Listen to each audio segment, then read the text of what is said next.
میرا سوال یہ ہے کہ ہمارے اسٹیج پر یا ہمارے ممبر و محراب پر حضرات اہل بیت اعظام رضوان اللہ تعالی علیہم اجمعین کو جس طرح بیان ہونا چاہیے تھا اس طرح ہمارا ممبر و محراب اہل بیت اعظام کی مناقب سے، اہل بیت اعظام کی شان سے محروم ہے۔ ایک ویڈیو میری نظر سے گزری ہے اور اس ویڈیو نے بہت دلچسپ ویڈیو ہے۔ کافی عرصے سے میں یہ بات کہے جا رہا تھا کہ ہمارا خاص طور پر اہل سنت کا اہل بیت کے ساتھ جو تعلق ہے وہ نہایت کمزور ہے، اور ہمارے اسٹیج پر قصے کہانیاں من گڑت کرامتیں اور پیروں فقیروں کی باتیں بیان کی جاتی ہیں، اور ہم صحابہ کا ذکر زیادہ کرتے ہیں، لیکن اہل بیت کا ذکر ہمارے اسٹیج سے معدوم ہے، بالکل ختم ہے۔ اور ہمارے مدارس میں، یونیورسٹیز میں، ہمارے سنی معاشرے کے اندر ہمارے بچوں کو اہل بیت کے بارے میں نہیں بتایا جاتا، بلکہ اہل بیت سے دور کیا جاتا ہے، اور اگر کچھ بتایا بھی جاتا ہے تو وہ تحریف کر کے اہل بیت کے بارے میں بتاتے ہیں۔ تو اب جب میں یہ بات کرتا تھا کافی عرصے سے، تو ہمارے جو لوگ ہیں، علماء ہیں، دوست احباب ہیں، تو وہ کہتے تھے کہ مفتی ہمدرد تو رافضی ہو گیا ہے، یہ رافضیوں والی بات کر رہا ہے، یہ ان کو خوش کر رہا ہے، وغیرہ وغیرہ۔ اور میں اس کے نقصانات بھی گنواتا رہا ہوں کہ جناب عالی، اگر ہم اہل البیت کا ذکر نہیں کریں گے، حدیث ثقلین کو بیان نہیں کریں گے، تو اس کا نقصان کیا ہوگا؟ ہمارا سنی وہ اس انٹرنیٹ کے زمانے میں جب وہ اہل البیت کا ذکر سنے گا اور اسے معلوم ہوگا کہ ہمارے مذہبی طبقے نے اسے اہل البیت سے دور رکھا ہے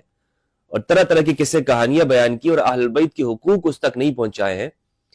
تو وہ پھر دوسری جانب چلا جائے گا، وہ شیعہ ہو جائے گا یا دوسرا مسلک اختیار کر لے گا، کیونکہ اسے معلوم ہو جائے گا کہ ہمارے جو لوگ ہیں انہوں نے جھوٹ بولا اس سے، اور یہی ہو رہا ہے۔ تو اب یہ مولوی صاحب نے ویسے تو ان میں ناسبیت پائی جاتی ہے، لیکن اس بات کا انہوں نے اعتراف کیا، اور بہت اچھی بات ہے، انسان کو اعتراف کرنا چاہیے۔ مولوی صاحب نے یہ اعتراف کیا ہے کہ ان کے سٹیج پر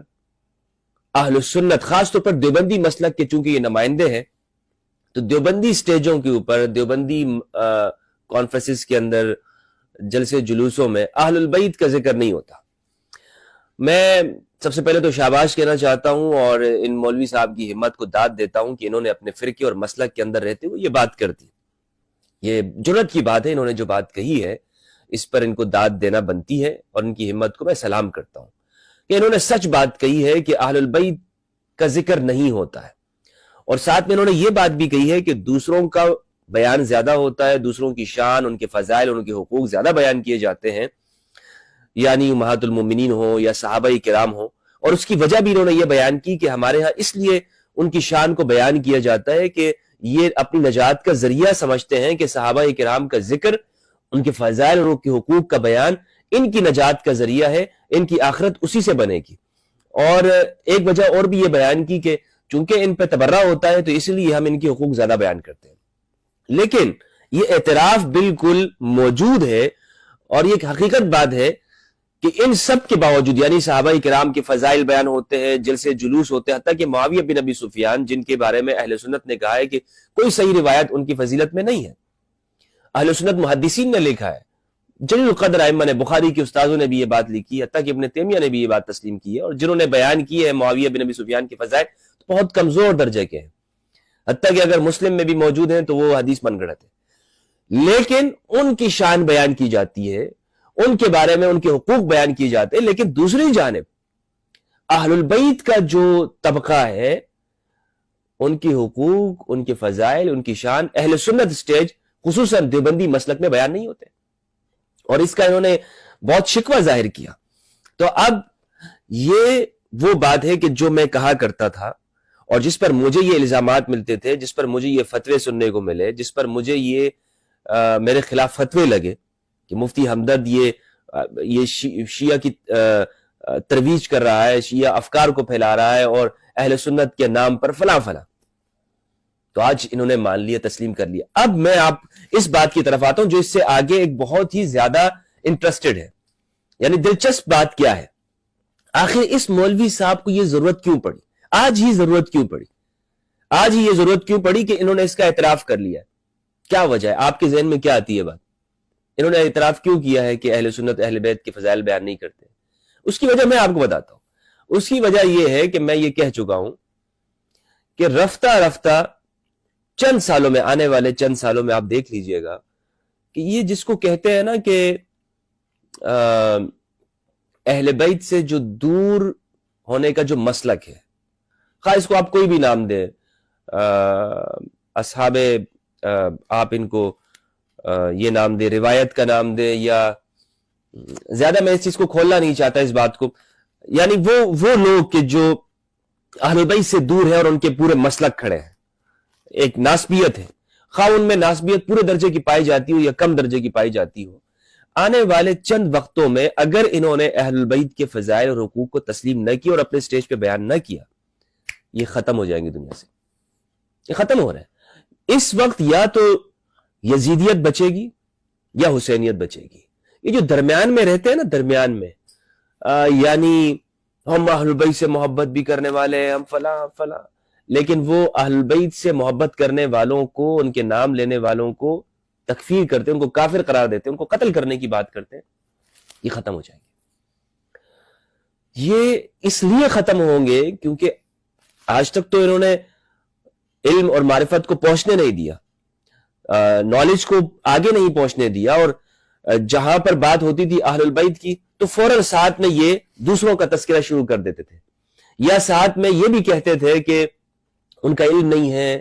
ان کے اہل البیت کے جو علوم ہے وہ تو فلاں، ان پہ تو شیعوں کا قبضہ ہے، اور ان کے جو علوم ہے وہ آگے منتقل نہیں ہوئے ہیں۔ تو اب لوگوں کے ذہن میں یہ بات آ رہی ہے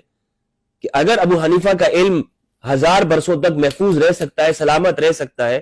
مالک، شافعی، احمد بن حنبل کے علوم، ان کی فقہ، ان کے لاکھوں مسائل، ان کی بیان کردہ روایات آگے پہنچ سکتی ہے،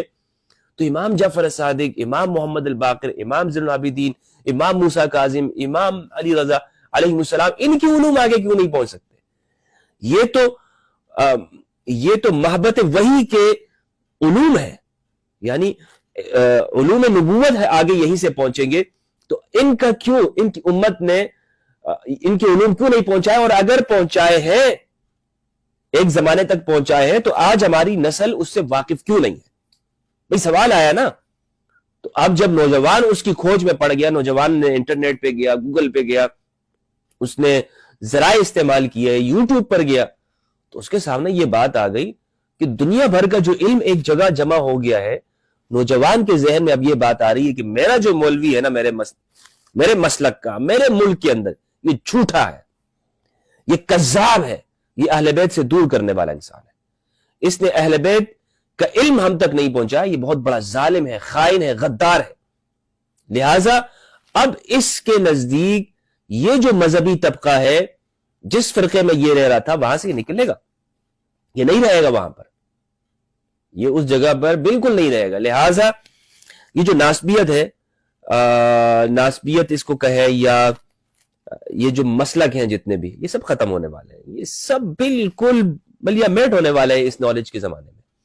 کہاں جائیں گے لوگ جائیں گے اہل البیت کے پاس۔ میں یہ نہیں کہہ رہا ہوں کہ شیعہ ہوں گے، اس پہ بھی میں بات کر چکا ہوں کہ ممکن ہے کہ شیعت کی طرف چلے جائے، لیکن اگر آپ بچانا چاہتے ہیں تو آپ اس کا تذکرہ کریں، اہل البیت کے علوم بیان کریں۔ تو یہ مولوی صاحب نے تو خیر یہ بات نہیں کی، اور مگر یہ بات میں آپ کو بتاتا چلوں کہ حقیقت یہ ہے کہ ہمارا نوجوان ہمارے ہاتھ سے نکلتا جا رہا ہے، اور وہ نکلے گا، اور اس کی وجوہات میں آپ کو بیان کئی مرتبہ میں نے کی ہیں، اور جو کہ آج اس مولانا نے اعتراف کیا ہے۔ ایک اور اہم بات یہ بتاتا چلوں کہ ہمارے ہاں فضائل جب بیان کرتے ہیں نا، اہل سنت میں پوری طور پر تطہیر کی ضرورت ہے۔ اہل سنت میں تطہیر اس معنی کے اندر کہ یہ حکمرانوں سے زیادہ متاثر رہے ہیں، اور حکمران ہر زمانے کا وہ اپنی مرضی کا مذہب وہ آگے پہنچاتا ہے۔ یعنی بنو عباس کے زمانے میں جو کچھ تعبیرات لکھی گئیں، بنو امیہ کے زمانے میں لکھی گئی، لازم بات ہے اس دور میں اہل بیت سے دوری کی تعلیمات ہوں گی، وہ تو کوئی اہل بیت کے پرچار نہیں کریں گے نا۔ تو اب یہ وہاں سے متاثر ہے، اس لیے آپ نے دیکھا ہوگا کہ مسلم معاشروں کے اندر، خاص طور پر سنی معاشرے میں، جو حکمرانوں کے ساتھ ڈیلنگ کرنے کا جو طریقہ ہے، یا ان کے ساتھ ان کے قربت کا، یہ ہمارے سنی علماء کا زیادہ رہا ہے۔ یعنی ان کے اوپر حکمرانوں کا اثر زیادہ ہوتا ہے، یہ پسندیدہ ہوتے ہیں وقت کے ظالم حکمرانوں کے۔ یعنی جو شخص محب اہل بیت ہوگا نا، وہ حکمرانوں کا پسندیدہ نہیں ہوگا۔ اس کی میں مثال آپ کو دیتا چلوں، طارق جمیل صاحب ہے،